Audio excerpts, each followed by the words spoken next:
இலங்கையில் ஏற்பட்ட பொருளாதார சிக்கலுக்கு பிறகு மக்கள் கடவுச்சீட்டுக்காக விண்ணப்பிக்கிற வீதம் அதிகரிச்சு இருக்கிறதா தகவல்கள் வெளியாயிருக்கு. இந்த நிலைமையில மக்கள் கடவுச்சீட்டுக்கு விண்ணப்பிக்கும் போது சிலருக்கு அவங்களுடைய கடவுச்சீட்டு கிடைக்கிறதுக்கு தாமதமாகும். இதுக்கு நிறைய காரணங்கள் இருக்கு. ஆனா முக்கியமான காரணம் என்ன அப்படின்றத குடிவரவு மற்றும் குடியகல்வு திணைக்களத்தின் துணை கட்டுப்பாட்டாளரும் ஊடக பேச்சாளருமான மகேஷ் கருணாதாச தெரிவிச்சிருக்கிறாரு.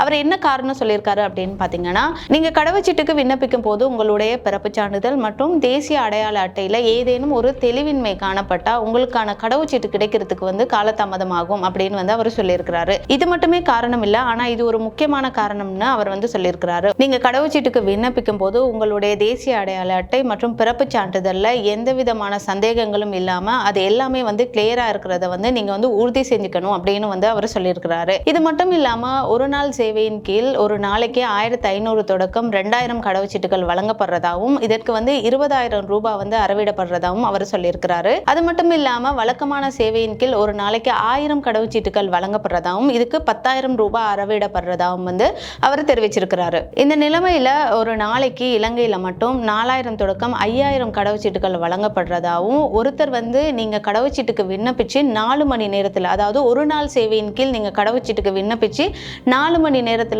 உங்களுடைய டாக்குமெண்ட்ஸ் எல்லாமே கரெக்டா இருந்தா உங்களுக்கு உங்களுடைய கடவுச்சீட்டை பெற்றுக்கொள்ள முடியும் அப்படின்னு குடிவரவு குடியகல்வு திணைக்களத்தின் துணை கட்டுப்பாட்டாளரும் ஊடக பேச்சாளருமான மகேஷ் கருணாதாச தெரிவிச்சிருக்கிறார்.